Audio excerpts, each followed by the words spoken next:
मावळच्या जनतेला पैशामध्ये तोलू नका, नाहीतर उरले सुरले पण, अशा शब्दात सुनील शेळकेंनी राऊतांना उत्तर दिलेलं आहे। राज्यसभेच्या निवडणुकीच्या वेळेला मी राऊतांना स्वतः मतदान केलं असं शेळकेंनी म्हटलंय।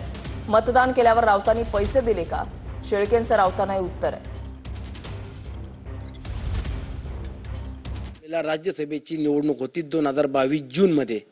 त्यावेळेला संजय राऊत साहेबांना मी स्वतः मतदान केलेले आहे। आमच्या पक्षाच्या कोट्यामधून मला राऊत साहेबांना मतदान करण्याचा सूचना दिली होती आणि मी त्यांना मतदान केलं होतं।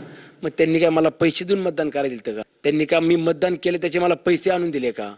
त्यामुळे राऊत साहेबांनी अशा गोष्टी आज अशा प्रसंगात तरी काढायला नकोत आणि माझ्या मावळच्या जनतेला पैशामध्ये तोलू नका, नाहीतर माहिती आहे काय नाहीतर उरले सुरले सगळे मी उद्धव साहेबांचा आदर करणारा कार्यकर्ता आहे। त्यामुळे राऊत साहेबाला मला असं वाटतं की या विषयात जास्त महत्त्व देऊ नये।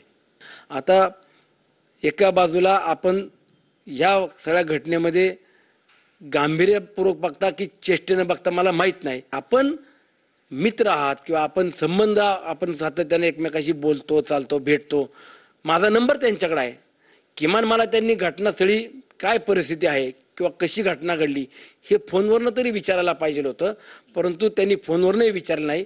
ते स्वतः किंवा त्यांचे कुठले नेतेही कालपासून तर आजपर्यंत घटनास्थळी कोणी आले नाही आणि फक्त कागद घ्यायचा आणि काहीतरी मीडियाच्या समोरून सांगायचं, महाराष्ट्रातल्या जनतेची दिशाभूल करायची, हे त्यांच्यासारख्यांना शोभत नाही। संजय राऊत साहेबांना या घडलेल्या घटनेचं किती गांभीर्य आहे हे मला माहीत नाही, परंतु मी जबाबदारीनं सांगतो 2019ला मी आमदार म्हणून निवडून आलो। तेव्हापासून म्हणजे तत्कालीन मुख्यमंत्री आदरणीय उद्धवजी ठाकरे साहेबांकडे देखील या पुलाच्या कामाकरता मी मागणी केली। माझ्याकडे आधी त्याचे पत्र आहेत।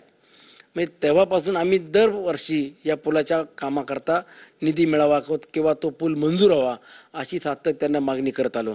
त्यावेळेला तो पूल मंजूर झाला नाही, ठीक आहे, परंतु नंतरनं महायुतीचे सरकार आल्यावरती त्या पुलाला सार्वजनिक बांधकाम मंत्री रवींद्रजी चव्हाण साहेब यांनी मान्यता दिली। दादांनी त्यावरती निधीची तरतूद केली।